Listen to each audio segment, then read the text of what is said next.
आप सिर्फ बेसिक भी इसके समझ लेंगे तो आपके लिए अच्छा होगा, जस्ट बिकॉज कि फ्यूचर वाला जब हम चैप्टर पढ़ेंगे तो उसमें कुछ इंडेक्स से रिलेटेड टर्म्स यूज होती हैं, और ऑप्शन वाला भी जब आप चैप्टर पढ़ेंगे तो उसमें भी इंडेक्स से रिलेटेड टर्म्स यूज होते हैं। तो ये इम्पॉर्टेंट टॉपिक है, आप इसको अच्छे से समझिएगा। बाकी ओनली सिर्फ 2 मार्क्स के इसमें से क्वेश्चंस आते हैं, तो थोड़ा अगर कम ज़्यादा भी हुआ तो चलेगा। ओके, सो स्टार्ट करते हैं हम। फर्स्ट हम देख लेते हैं कि हमको इसमें से कौन कौन सा पढ़ना है। ठीक है, सो हमको फर्स्ट इंट्रोडक्शन ऑफ इंडेक्स पढ़ना है, देन सिग्निफिकेंस पढ़ना है, then types of stock market indices पढ़ना है, देन एट्रीब्यूट्स पढ़ना है इसके, देन इंडेक्स मैनेजमेंट पढ़ना है, और मेजर इंडाइसेस पढ़ना है इंडिया में जितने भी हैं उसके, और एप्लीकेशन पढ़ना है इंडेक्स की। फाइन, सो फर्स्ट हम इंट्रोडक्शन टू इंडेक्स से स्टार्ट करते हैं।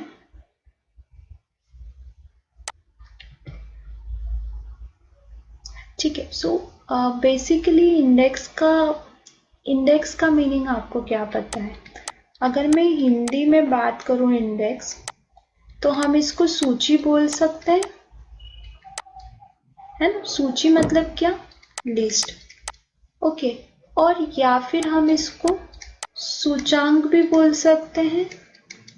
सूचांक मीन्स क्या? इंफॉर्मेशन।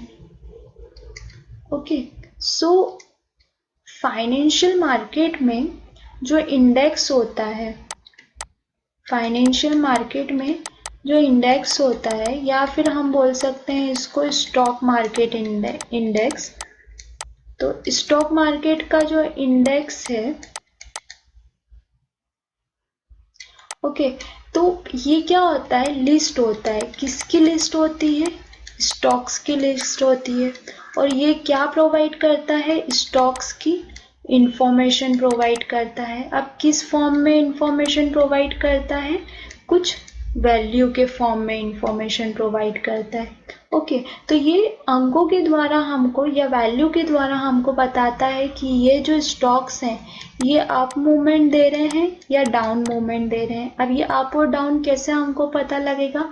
अगर इंडेक्स अप मूवमेंट देगा तो हमको पता लगेगा कि जो स्टॉक्स है मैक्सिमम स्टॉक वो अप साइड मूव कर रहे हैं, और अगर इंडेक्स डाउन साइड मूवमेंट देगा तो हमको पता लगेगा कि जो मैक्सिमम स्टॉक हैं जो स्टॉक मार्केट में लिस्टेड हैं वो डाउन साइड मूवमेंट दे रहे हैं। ओके, सो अब एक बार हम इसकी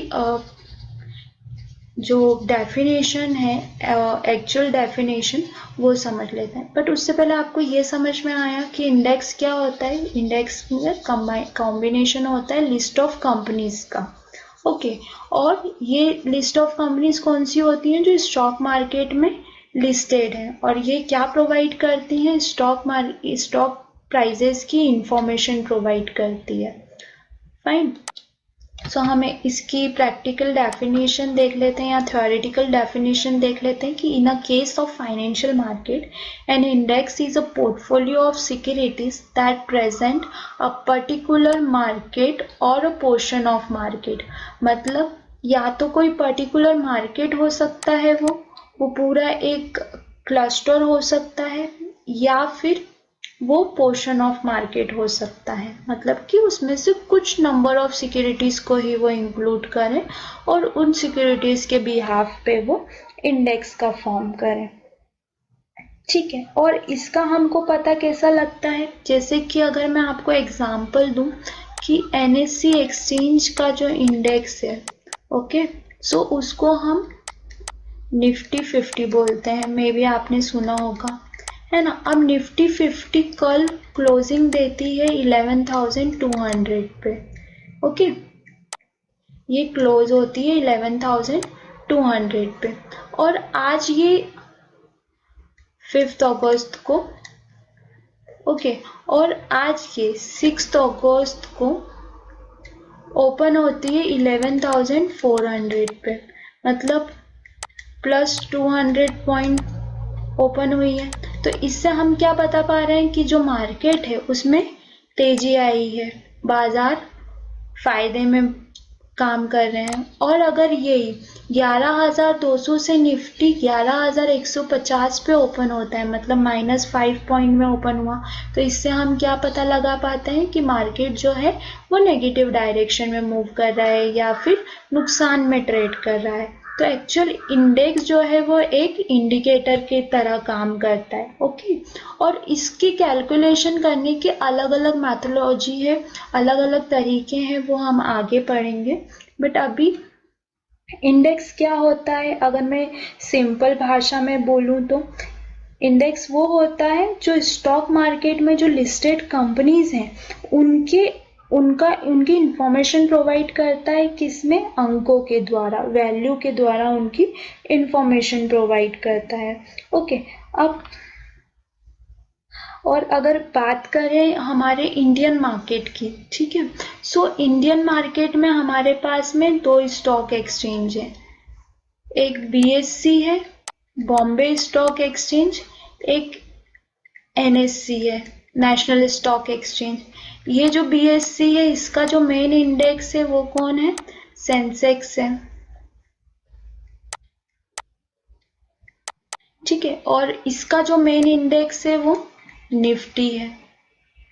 अब सेंसेक्स की मैं बात करूं तो इसमें जो बीएससी में लिस्टेड टॉप 30 कंपनियां हैं जिनका मार्केट कैप जो है वो सबसे हाई है, सबसे हाईएस्ट मार्केट कैप है, तो वो टॉप 30 कंपनी इस उनको मिला के ये सेंसेक्स इंडेक्स बनाया गया। और अगर निफ्टी 50 की बात करें तो जो टॉप 50 कंपनी है एनएससी की, नेशनल स्टॉक ऑफ एक्सचेंज की, जिनका मार्केट कैपिटल सबसे हाईएस्ट है 50 कंपनीज का, उनको मिला के ये निफ्टी 50 इंडेक्स बनाया गया है। अब बीएससी में देखा जाए तो 6,000 से भी ज़्यादा कंपनियां हैं लिस्टेड, और एनएससी में देखा जाए तो ऑलमोस्ट 5,000 से ज़्यादा कंपनियां हैं जो लिस्टेड हैं एनएससी में। तो ऐसा नहीं कर सकते कि 5,000 लिस्टेड कंपनी का एक इंडेक्स बना दिया जाए या 6,000 कंपनी का एक इंडेक्स बना दिया जाए। इससे क्या होगा ना कि कैलकुलेशंस बहुत ज़्यादा कॉम्प्लेक्स हो जाएंगी और आपको समझने में भी बहुत दिक्कत आएगी, क्योंकि इतने सारे सेक्टर्स की कंपनीज हैं अलग अलग, तो हम 5,000 6,000 कंपनीज का नहीं बना सकते। प्लस कुछ कंपनियां नई लिस्टेड होती हैं, कुछ कंपनियां पुरानी लिस्टेड होती हैं, तो सब अलग क्राइटेरियाज पे अप या डाउन मूवमेंट देती हैं। तो इस वजह से कुछ लिमिटेड कंपनीज होती हैं जिनको कुछ क्राइटेरिया डिफाइन किया जाता है, और अगर वो उस क्राइटेरिया के अंदर आ रही हैं तो उनको इंडेक्स में इंक्लूड किया जाता है। अगर वो इंक्लूड होते हुए उस क्राइटेरिया में नहीं आती तो उनको बाहर कर दिया जाता है, और जो नई कंपनियां होती हैं उनको इंडेक्स में इंक्लूड कर लिया जाता है। अब ये क्राइटेरिया क्या होता है, जब हम एट्रीब्यूट्स पढ़ेंगे तब मैं आपको समझाऊंगी कि ये ऐसे कौन से 2 क्राइटेरिया हैं जिनके बेसिस पे इंडेक्स बनाया जाता है। नेक्स्ट हम सिग्निफिकेंस ऑफ इंडेक्स पढ़ेंगे कि लाइक इंडेक्स किस तरीके से यूज होता है।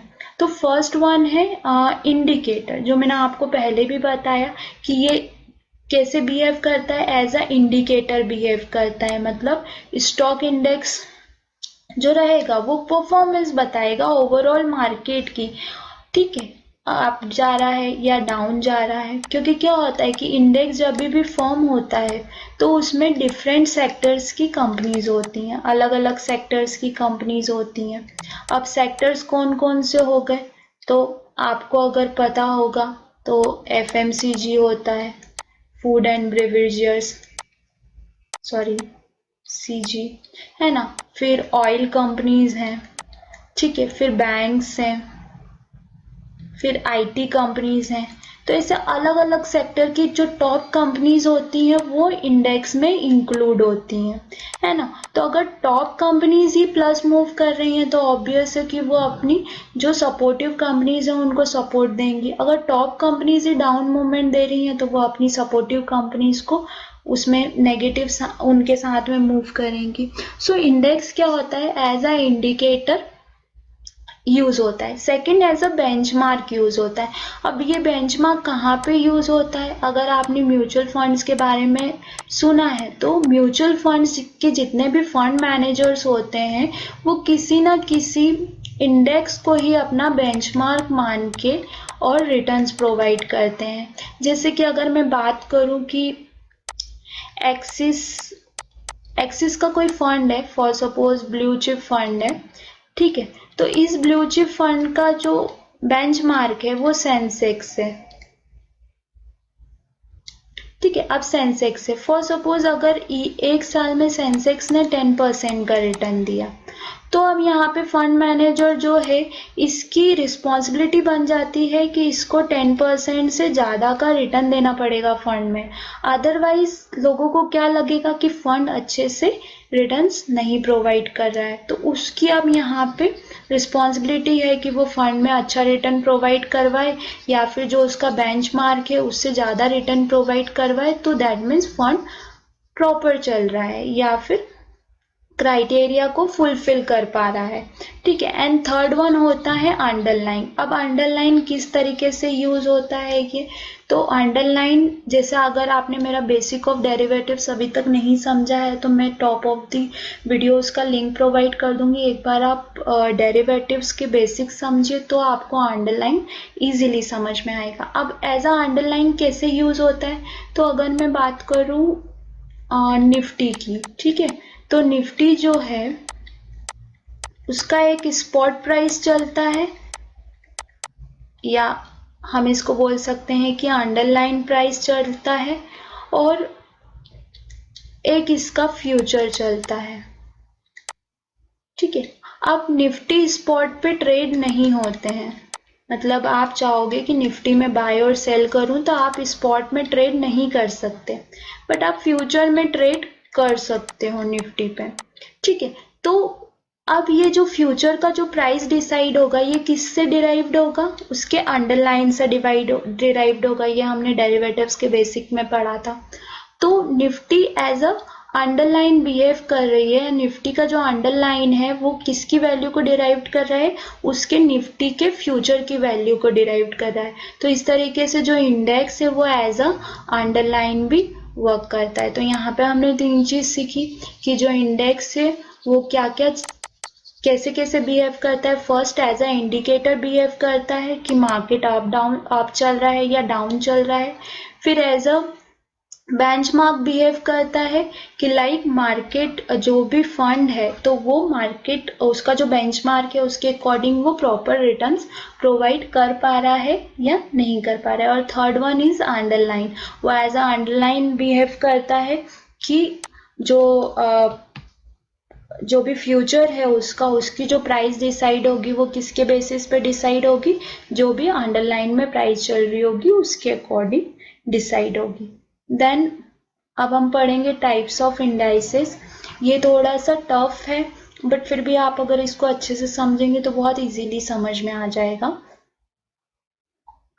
Okay, so types of indices, normally 4 types के इंडाइसेस होते हैं। एक मार्केट कैपिटलाइजेशन वेटेड इंडेक्स होता है, second one free float market capitalisation index होता है, थर्ड वन प्राइस वेटेड होता है और फोर्थ वन इक्वली वेटेड होता है, ठीक है। सो सबसे जो सिंपल है वो इक्वली वेटेड इंडेक्स है। मैं आपको सबसे पहले ये समझाती हूँ। इक्वली वेटेड का मतलब क्या होता है कि हम कोई भी 5 कंपनीज ले लेते हैं, ठीक है। जैसे मैं एक ए ले लेती हूँ, एक बी ले लेती हूँ, एक सी ले लेती हूँ, एक डी ले लेती हूँ, एक ई ले लेती हूँ, ठीक है। अब जो ए का प्राइस चल रहा है वो 50 का चल रहा है, जो बी का प्राइस चल रहा है वो 100 का चल रहा है, सी 50 चल रहा है, डी जो है वो 100 चल रहा है और ई जो है वो 200 चल रहा है, ठीक है। तो इक्वली वेटेड इंडेक्स में क्या किया जाता है कि इन सब जो कंपनीज हैं इन सब के प्राइस को टोटल किया जाता है, ठीक है।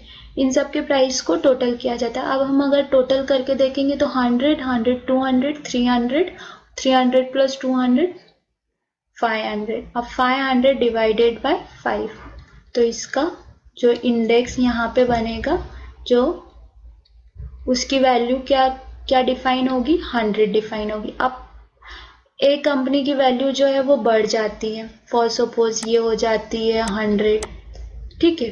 बी कंपनी की वैल्यू उतनी ही रहती है, सी कंपनी की वैल्यू 150 हो जाती है और डी कंपनी की वैल्यू कम हो जाती है, 50 हो जाती है। ई कंपनी की वैल्यू जो है वो 200 से 100 पे आ जाती है।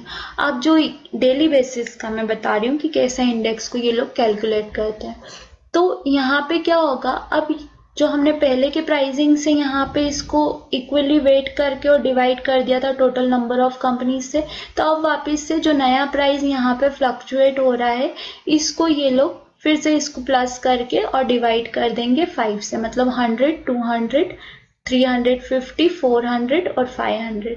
तो ये इक्वल आ गया, इसको 300 कर देते हैं, है ना। तो अभी कितना आ गया 600, और 600 डिवाइडेड बाय 5 करेंगे तो यहाँ से जो भी वैल्यू निकल के आएगी, आई थिंक 120 आएगी, तो वो क्या हो जाएगी, इंडेक्स की वैल्यू हो जाएगी। मतलब अभी हम इससे क्या अंदाज लगा रहे हैं कि जो ऑन एन एवरेज जो कंपनीज की वैल्यू है वो क्या हो रही है, अप साइड मूव कर रही है। ऑब्वियसली ये सिर्फ एक ही कंपनी की वैल्यू गिरी, बाकी सबकी बढ़ गई या फिर वहीं पे रही, तो ये इक्विवेटेड इंडेक्स होता है, ठीक है। देन हम मार्केट कैपिटलाइजेशन वेटेड इंडेक्स समझते हैं अब, ठीक है। अब ये वाला जो इंडेक्स होता है मार्केट कैपिटलाइजेशन, तो सबसे पहले आपको मार्केट कैप समझना होगा।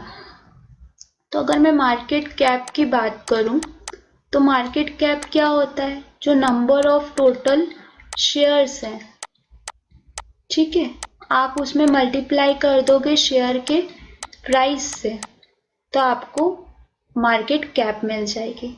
अब ये मार्केट कैप निकालने के बाद में जो हमने इक्वली वेटेड में किया था, तो उस तरीके से उसका पहले वेटेज निकालते हैं। फॉर सपोज अगर 5 कंपनीज हैं, है ना, और 5 कंपनीज है तो टोटल कंपनी जो है वो ऑलमोस्ट 1 लाख रुपए का उनका मार्केट कैप आ रहा है, ठीक है। तो और जो एक ए कंपनी है उसका मार्केट कैप आ रहा है फॉर सपोज 20,000 रुपीज का, ठीक है। तो इसका हम अगर मार्केट कैपिटलाइजेशन वेट निकालेंगे तो क्या करेंगे, 20,000 को डिवाइड करेंगे 1 लाख के साथ में, ठीक है। और यहाँ से जो वैल्यू आएगी वो हमारी क्या रहेगी, अराउंड आई थिंक 0.2 आएगी। तो 0.2 जो है ये वेटेज है, किसका वेटेज है, इस ए कंपनी का वेटेज है इस इंडेक्स में, ओके। सो इस तरीके से जो है मार्केट वेटेज इंडेक्स की कैलकुलेशन की जाती है।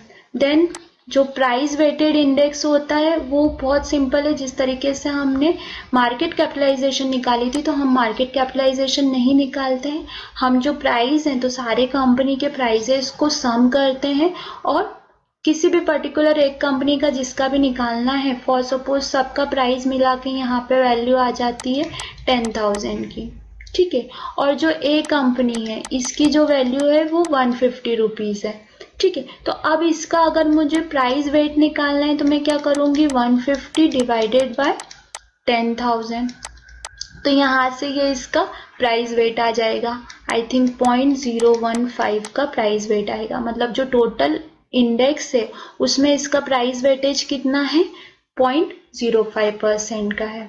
और परसेंट से निकालना है, हाँ सॉरी परसेंट से निकालना है तो आप इंटू 100 कर दीजिए, तो 1.5% आपका आ जाएगा, ठीक है। तो इस तरीके से ये इंडेक्स की फॉर्मेशन होती है। अब मोस्ट इम्पॉर्टेंट इंडेक्स जो कि हमारे इंडियन मार्केट में हम यूज करते हैं वो है free float market capitalisation index, ठीक है। इस पे एक क्वेश्चन आता है free float market capitalisation index पे, नॉर्मली इसका फॉर्मूला ही वो लोग पूछ लेते हैं। तो इसका फॉर्मूला होता है नंबर ऑफ सिक्योरिटीज या नंबर ऑफ शेयर्स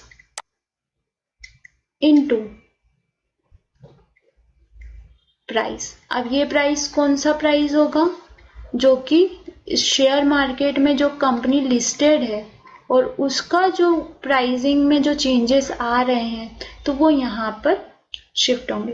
अब इसको फ्री फ्लोट क्यों बोला जाता है, फ्री फ्लोट इसलिए बोला जाता है कि आज प्राइस 100 रुपये चल रहा है किसी कंपनी का, तो कल हो सकता है 200 रुपये चलेगा, तो अब मार्केट कैप 200 रुपये से 200 रुपये पे चला गया, हो सकता है साल भर बाद वो 500 रुपये हो जाए, तो मार्केट कैप क्या हुआ, फ्लो हो गया 500 रुपये पे, हो सकता है कि कुछ टाइम के बाद वो 500 रुपये से वापस 100 रुपये पे आ जाए, तो फिर 100 रुपीज़ का हो जाएगा। तो फ्री फ्लोट हो रहा है, जैसे जैसे उसकी डिमांड एंड सप्लाई कम या ज़्यादा हो रही है तो उसके अकॉर्डिंग मार्केट में उसका फ्री फ्लोट हो रहा है, जिससे कि उसकी मार्केट कैपिटलाइजेशन जो हो रही है वो चेंजेस हो रही है। तो हमने कितने टाइप्स के इंडेक्स पढ़े? 4 टाइप्स के। First one is market capitalization weighted index, second one is free float market capitalization index, price weighted index और equal weighted index। और free float market capitalisation index जो होता है वो नॉर्मली प्रैक्टिस किया जाता है इंडियन मार्केट में। आप चाहें तो कहीं पे ये नोट कर लीजिए, ये एग्जाम पॉइंट ऑफ व्यू से बहुत इंपॉर्टेंट है। पूछ सकते हैं कि निफ्टी 50 जो इंडेक्स है वो किस बेसिस, किस टाइप का इंडेक्स है, तो वहां पे 4 ऑप्शन में से एक फ्री फ्लोट मार्केट कैपिटलाइजेशन का ऑप्शन होगा। ओके, देन नेक्स्ट हमको पढ़ना है एट्रीब्यूट्स ऑफ इंडेक्स, मतलब इंडेक्स किस क्राइटेरिया पे जो है हम गुड इंडेक्स, मतलब इंडेक्स एक अच्छा इंडेक्स बोल सकते हैं किस क्राइटेरिया पे। ठीक है, तो पहले तो ये समझ लेते हैं कि ये क्या रिफ्लेक्ट करता है। तो हमने ये पहले भी पढ़ा था कि ये मार्केट बिहेवियर को रिफ्लेक्ट करता है, मतलब मार्केट अप जाएगा या डाउन, ये हम इंडेक्स को देख के पता कर सकते हैं कि मार्केट की कंडीशन क्या है ना।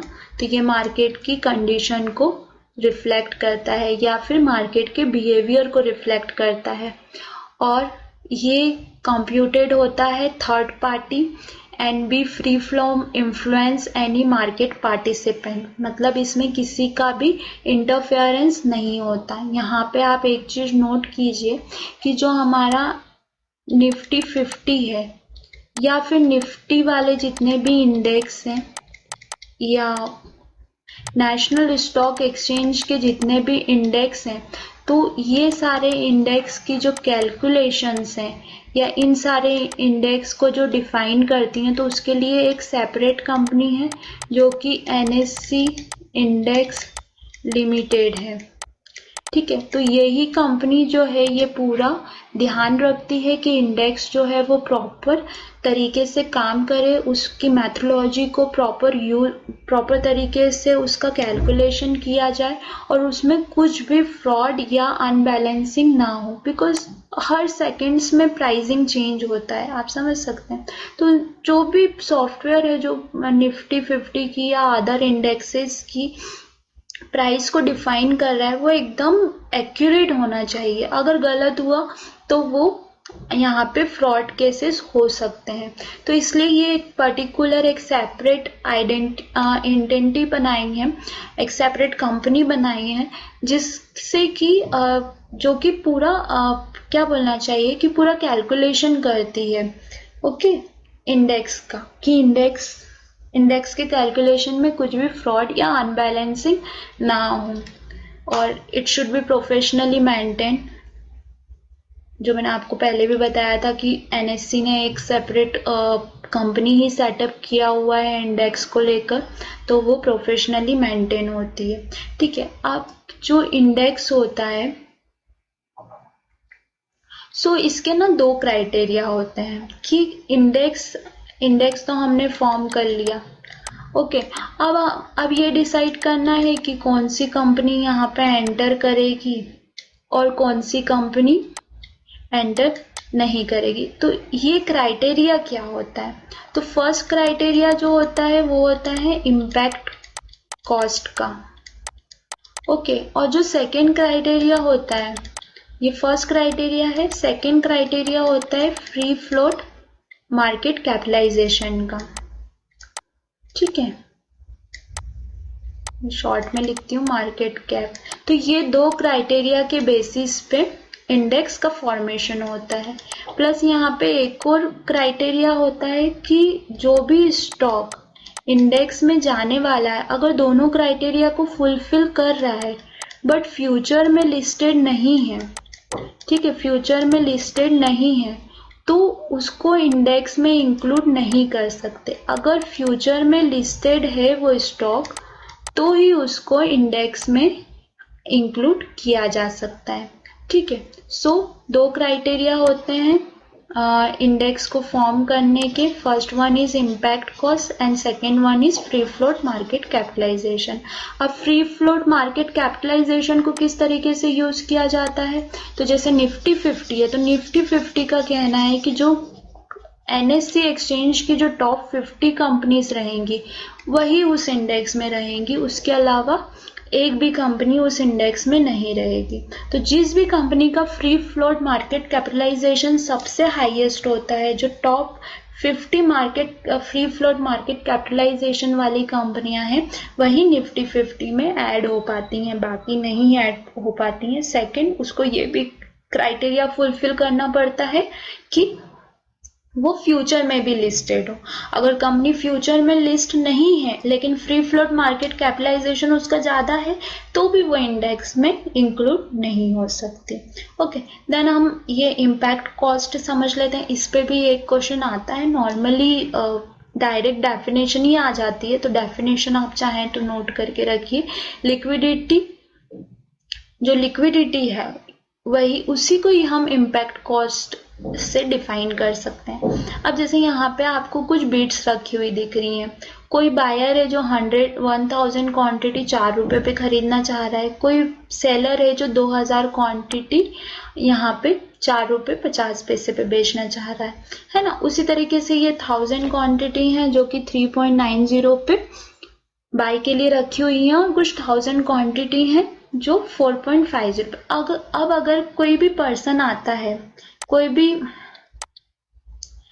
फॉर सपोज राहुल आया है ना, अब राहुल बोल रहा है कि उसको 3000 क्वांटिटी जो है वो खरीदनी है। तो 3000 क्वांटिटी खरीदने के लिए यहाँ पे देखो, सेल के लिए कितने, हम जो व्यक्ति सेल कर रहा है उसी, ये जो सेलर है इसी से हम खरीदेंगे। तो 2000 क्वांटिटी राहुल को मिल रही है 4 रुपए 50 पैसे के हिसाब से, और 2000 क्वांटिटी राहुल को मिल रही है 4 रुपए 55 पैसे के हिसाब से। मतलब राहुल को जो एवरेज, अगर वो खरीदता है मार्केट से, तो राहुल को जो एवरेज कॉस्ट पड़ेगी वो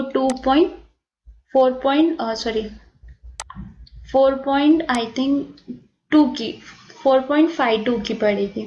ठीक है, अब राहुल 4 रुपए 50 पैसे में भी 3000 क्वांटिटी खरीद सकता था अगर यहाँ पे लिक्विडिटी का प्रॉब्लम नहीं होता। लिक्विडिटी मतलब अगर यहाँ पे लिमिटेड नहीं रखे होते ऑर्डर्स, अगर यहाँ पे अनलिमिटेड ऑर्डर रखे होते या यहाँ पे क्वांटिटी ज़्यादा होती, फॉर सपोज 10,000 क्वांटिटी यहाँ पे रखी हुई होती, ठीक है, तो राहुल मार्केट रेट से 4.50 के प्राइस से वो खरीद सकता था।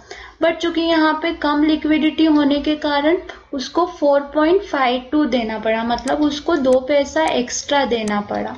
तो ये जो 2 पैसा उसको एक्स्ट्रा देना पड़ा, ये इम्पैक्ट कॉस्ट होती है। ठीक है, इसी को इम्पैक्ट कॉस्ट बोला जाता है। तो जिस कंपनी की इम्पैक्ट कॉस्ट जितनी कम होती है वो उतना उसको, मतलब इंडेक्स में उतना अच्छा माना जाता है। बट ये बहुत निग्लिजिबल पॉइंट है। मेन तो जो रहता है वो फ्री फ्लोट मार्केट कैपिटलाइजेशन ही रहता है, उसी के बेसिस पे जो है इंडेक्स में एंट्री दी जाती है किसी भी स्टॉक को। ओके, देन अब हम हमारा नेक्स्ट टॉपिक पढ़ेंगे जो कि है इंडेक्स मैनेजमेंट, मतलब इंडेक्स का मैनेजमेंट कैसे किया जाता है। तो इंडेक्स को मैनेज करने का तरीका 2 है। एक तो इंडेक्स कंस्ट्रक्शन, तो जो भी इंडेक्स का कंस्ट्रक्शन हो रहा है उसमें लिक्विडिटी प्रॉपर रहनी चाहिए, डाइवर्सिफिकेशन प्रॉपर रहना चाहिए। डाइवर्सिफिकेशन मतलब क्या कि फॉर सपोज अगर मैं निफ्टी 50 की बात करूं, ओके, अगर मैं निफ्टी 50 की बात करूं तो निफ्टी 50 में रिलायंस इंडस्ट्रीज है, ओके, देन HDFC है, HDFC बैंक है, ओके, देन बजाज फाइनेंस है, देन बजाज ऑटो है, देन भारती एयरटेल है। ओके, तो आप लोग देख रहे हैं कि यहाँ पे क्या है, रिलायंस ऑयल कंपनी है ना, HDFC बैंक है, फाइनेंस यहाँ पे नॉन बैंकिंग फाइनेंस से ही है। Then Bajaj auto automobile company है, गाड़ियां बनाती है। देन भारती एयरटेल यहाँ पे ये टेलीकॉम कंपनी है। तो इस निफ्टी 50 का जो इंडेक्स है इसमें डाइवर्सिफिकेशन है, अलग अलग तरह की कंपनियां हैं। तो डाइवर्सिफिकेशन होने के कारण क्या हो पाता है कि आप सभी सेक्टर को एक पर्टिकुलर इंडेक्स के थ्रू ही क्या कर सकते हैं, ट्रैक कर सकते हैं, इंडिकेट करता है वो सभी सेक्टर्स को एक साथ। तो एक अच्छे इंडेक्स की क्या क्वालिटी होती है कि वो डाइवर्सिफाइड होना चाहिए, ओके, और लिक्विडिटी होना चाहिए। लिक्विडिटी का मीनिंग आप कहीं पे लिखना चाहें तो नोट कीजिए, बार बार आपको सुनने को मिलेगा। लिक्विडिटी का सिंपल मीनिंग क्या होता है, वॉल्यूम, ओके, वॉल्यूम। लिक्विडिटी का मतलब यहाँ पे स्टॉक मार्केट में लिक्विडिटी का मतलब होता है वॉल्यूम्स। मतलब आप कुछ भी शेयर को बाय या सेल करने के लिए जा रहे हैं तो ऐसा नहीं होना चाहिए कि आप 1000 क्वांटिटी बाय करने के लिए सुबह से शाम हो गई और आपकी 1000 क्वांटिटी जो है बाय नहीं हुई। हाँ, ये अलग बात है कि प्राइस जो है वो 100 रुपये चल रहा है और आपने 50 रुपये पे ऑर्डर रखा है तो फिर सुबह से शाम हो जाएगी। बट अगर आपने 1000 क्वांटिटी मार्केट रेट पे या जो भी मार्केट प्राइस चल रहा है उस पर आप खरीदने के लिए बिड रख रहे हो तो वो एट अ टाइम जो है आपकी बाय हो जानी चाहिए। मतलब वहाँ पे प्रॉपर बायर और सेलर है। तो नंबर ऑफ बायर और सेलर को ही लिक्विडिटी बोलते हैं। जितने ज्यादा नंबर ऑफ बायर और सेलर रहते हैं तो उसको बोलते हैं हाई लिक्विडिटी, अगर कम रहते हैं तो उसको बोलते हैं लो लिक्विडिटी। ठीक है। देन सेकेंड क्या है हमारा, मेंटेनेंस और इंडेक्स रिवीजन। मेंटेनेंस मतलब जो मैंने आपको बताया था कि जितनी भी कंपनीज हैं तो जो कंपनी इंडेक्स में लिस्टेड है तो वो क्राइटेरिया को फुलफिल कर रही है कि नहीं, इम्पैक्ट, कॉस्ट और एक और कौन सा था, free float, capitalisation, impact, cost और फ्री फ्लोट मार्केट कैपिटलाइजेशन। ठीक है। तो ये दोनों क्राइटेरिया को फुलफिल कर रही हैं कि नहीं कर रही हैं। फिर मेंटेन करना कि जो प्राइस है वो प्रॉपर फ्लक्चुएट हो रहे हैं या नहीं हो रहे हैं according to fluctuation in stocks. और रिवाइज करना कि जो प्राइस फ्लक्चुएट होता हुआ दिख रहा है वो करेक्ट दिख रहा है या नहीं दिख रहा है। तो दैट मीन्स उसका हम सिंपल मीनिंग बोलें तो जो मैथमेटिकल फॉर्मूला है वो प्रॉपरली वर्क कर रहा है या नहीं कर रहा है। ठीक है। देन हम सेकेंड नेक्स्ट हमारा टॉपिक हम पढ़ेंगे कि इंडिया में कौन कौन से मेजर इंडाइसेस हैं। तो मे बी आपने पूरे वीडियो में मेरे मुंह से आई थिंक निफ्टी और सेंसेक्स के बारे में तो सुन ही लिया है, राइट। तो जो मेन इंडाइसेस हैं वो कुछ ये हैं। इनमें से जो ट्रेडेबल इंडाइसेस हैं, S&P, BSE, सेंसेक्स है, BSE मिड कैप है, BSE 100 है, BSE 200 है, BSE 500 है, निफ्टी है, निफ्टी नेक्स्ट 50 है, निफ्टी 100, निफ्टी 200, निफ्टी 500। बट इसमें से जो ट्रेडेबल इंडेक्स हैं, ओके, आप ये भी नोट करके रखिए कहीं पे, इस पे भी क्वेश्चन आता है, जिन पे ट्रेड होता है कहाँ पर, फ्यूचर्स में। जो ट्रेडेबल इंडेक्स हैं वो है निफ्टी 50, बैंक निफ्टी और निफ्टी आईटी। निफ्टी आईटी मतलब जितनी भी इंफॉर्मेशन टेक्नोलॉजी वाली कंपनीज हैं वो निफ्टी आईटी में इंक्लूड होती हैं। अब निफ्टी 50 की मैं बात करूं तो इसमें टॉप 50 कंपनीज होती हैं और पोर्टफोलियो डाइवर्सिफाइड होता है, मतलब उसमें सब सेक्टर्स की कंपनी आ जाती है निफ्टी 50 में। अगर मैं बैंक निफ्टी की बात करूं तो इसमें टॉप 20 बैंक्स हैं, ठीक है, बट ओनली बैंक्स है, बैंक्स के अलावा कोई भी नहीं। जो टॉप 20 बैंक्स है बस वही आती हैं। देन अगर मैं निफ्टी आईटी की बात करूं तो इसमें जो भी टॉप आई थिंक 30 है, मुझे ये कंफर्म नहीं है 30 है या फिर 50 है, तो जो भी टॉप 30 या 50 कंपनीज हैं वो निफ्टी आईटी में आती हैं। और ये जो तीनों इंडेक्स हैं ये NSE के हैं, नेशनल स्टॉक एक्सचेंज के। और जो BSE का जो बहुत पॉपुलर है मतलब बोला जाए तो वो है सेंसेक्स। इसमें 30 कंपनीज हैं, टॉप 30 कंपनीज हैं। तो यहाँ से क्या क्वेश्चन बनता है ना कि यहाँ से ये क्वेश्चन बनता है कि निफ्टी 50 में कितनी कंपनीज लिस्टेड हैं, तो 50 कंपनीज लिस्टेड हैं। और सेंसेक्स में कितनी कंपनीज लिस्टेड हैं, तो 30 कंपनीज लिस्टेड हैं। और इसका एक और फ्यूचर के लॉट साइज पे भी इस पे क्वेश्चन बनता है निफ्टी 50 पे और सेंसेक्स पे। तो वो जब हम फ्यूचर वाला चैप्टर पढ़ेंगे तो तब मैं आपको उसमें क्लियर करूंगी। ओके, देन तो ये मेन मेजर इंडाइसेस हैं। आप ध्यान रखिएगा कि Nifty 50, bank Nifty, Nifty IT, ये तीनों ट्रेडेबल इंडेक्स हैं, इन पे ट्रेड होता है फ्यूचर्स में। बाकी ये जितने भी इंडेक्स हैं इन पे ट्रेड नहीं होता, ये जस्ट एक इंडिकेटर्स हैं या फिर इनको एज अ बेंचमार्क की तरह यूज किया जाता है मार्केट में। ओके, देन हम नेक्स्ट टॉपिक पढ़ेंगे एप्लीकेशन ऑफ इंडाइसेस, जो कि हम ऑलरेडी पढ़ चुके हैं कि एप्लीकेशंस क्या है, इंडेक्स किस किस चीज के लिए यूज आता है। तो इंडेक्स से इंडेक्स फंड्स बनाए जाते हैं। इंडेक्स फंड्स में भी आपने सुना होगा कि Nifty ETF, bank Nifty ETF, Nifty 20, bank 20। तो ये जो फंड होते हैं ये स्पेसिफिक इंडेक्स के ऊपर डिपेंड करते हैं और इनका ऑब्जेक्टिव क्या होता है, इनका मेन ऑब्जेक्टिव ये रहता है कि जितना पर्टिकुलर इंडेक्स रिटर्न प्रोवाइड कर रहा है, जैसे अगर निफ्टी का कोई फंड है, निफ्टी का कोई ईटीएफ है, तो जितना निफ्टी एक साल में रिटर्न दे रही है उतना ही उस इंडेक्स को भी रिटर्न देना होगा। देन इंडेक्स डेरिवेटिव्स, तो इंडेक्स डेरिवेटिव के लिए कैसे यूज होते हैं, एज अ अंडरलाइंग असेट। जैसा मैंने बताया था, अगर निफ्टी 50 है तो निफ्टी 50 फ्यूचर का जो प्राइस है वो किससे डिराइव्ड होगा, निफ्टी 50 से डिराइव्ड होगा। तो as a underlying asset behave करते हैं। Okay, then third exchange traded fund, जो मैं ऑलरेडी आपको समझा चुकी हूँ यहाँ पे इंडेक्स फंड में। तो this both are similar, but difference क्या है कि यहाँ पे जो इंडेक्स फंड की बात की गई है ये म्यूचुअल फंड को रिलेट कर रहा है, ठीक है।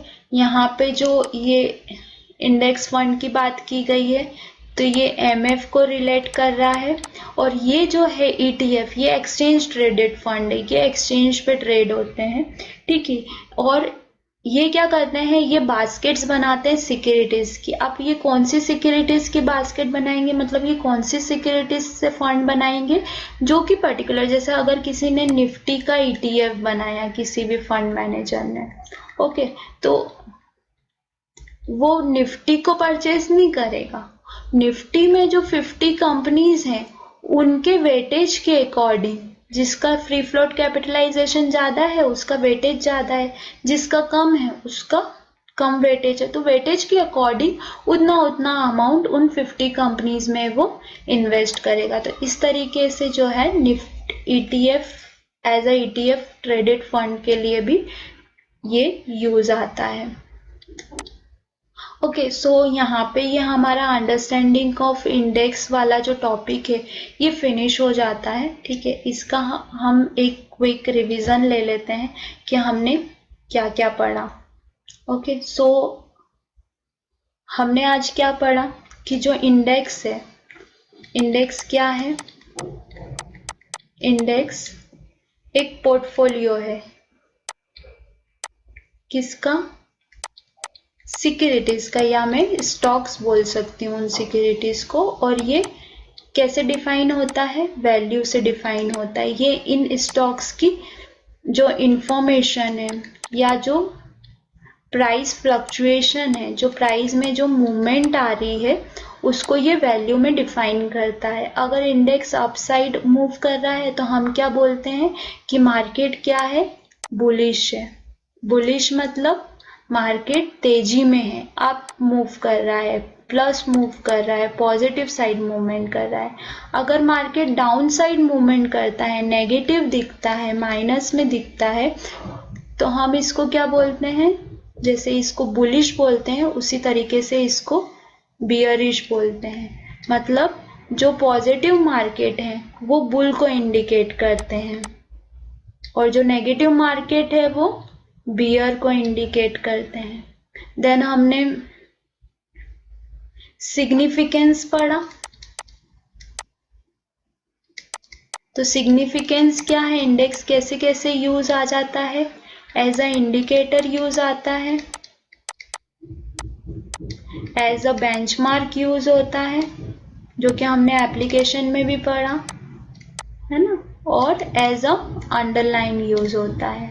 ठीक है, और यही सेम यही तीनों इसकी मेन एप्लीकेशंस भी हैं। देन हमने एक और चीज क्या पढ़ी, टाइप्स पढ़े। 4 टाइप्स के होते हैं इंडेक्स, है ना।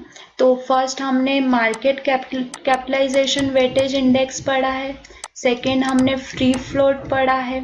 थर्ड हमने क्या पढ़ा है, प्राइस वेटेज पढ़ा है। और फोर्थ हमने इक्वली वेटेज पढ़ा है। और हमारा जो इंडियन मार्केट है वो कौन सा इंडेक्स टाइप यूज करता है, free float market capitalisation index का टाइप यूज करता है। मतलब हमारे इंडियन मार्केट में जितने भी इंडेक्स हैं वो फ्री फ्लोट मार्केट कैपिटलाइजेशन के अकॉर्डिंग बने हुए हैं। ठीक है, देन हमने एक और चीज पढ़ा, एट्रीब्यूट्स पढ़ा। तो एट्रीब्यूट्स में हमने क्या पढ़ा, एट्रीब्यूट्स में हमने पढ़ा कि 2 क्राइटेरिया होते हैं किसी भी स्टॉक को इंडेक्स में एंटर करने के। फर्स्ट होता है इम्पैक्ट कॉस्ट। अगर उसकी इम्पैक्ट कॉस्ट, यहाँ पे मैं ये भी बोल सकती हूँ कि 1 से छोटी है तो वो स्टॉक सबसे अच्छा है, बेस्ट है इंडेक्स में आने के लिए। और सेकेंड होता है फ्री फ्लोट मार्केट कैप, है ना, इसको हम शॉर्ट में यूज कर लेते हैं। फ्री फ्लोट मार्केट कैपिटलाइजेशन उसका हाईएस्ट होना चाहिए, जिसका हाईएस्ट रहेगा वही इंडेक्स में एंटर कर सकता है। और एक और थर्ड है कि वो फ्यूचर मार्केट में भी लिस्टेड होना चाहिए कंपनी। अगर फ्यूचर मार्केट में लिस्टेड नहीं है तो वो इंडेक्स में इंक्लूड नहीं हो सकती है। ठीक है, एंड और हमने क्या पढ़ा है, और हमने ये देखा है कि मैनेजमेंट कैसे होता है ना। तो वो ठीक है, वो 2 तरीके से मैनेजमेंट होता है, एक कंस्ट्रक्शन के बिहाफ पे और एक मेंटेनेंस के बिहाफ पे। ओके, सो ये सब जो है पॉइंट्स आपको नोट करके अपने पास में रखने हैं ताकि आपको एग्जाम में ये बहुत हेल्पफुल रहेंगे। ठीक है, अगर आप ये इतना भी बेसिक भी पढ़ के जाते हैं जो लास्ट हमने रिवाइज किया है तो इसके बेसिस पे भी आप क्वेश्चंस के आंसर दे सकते हैं अच्छे से।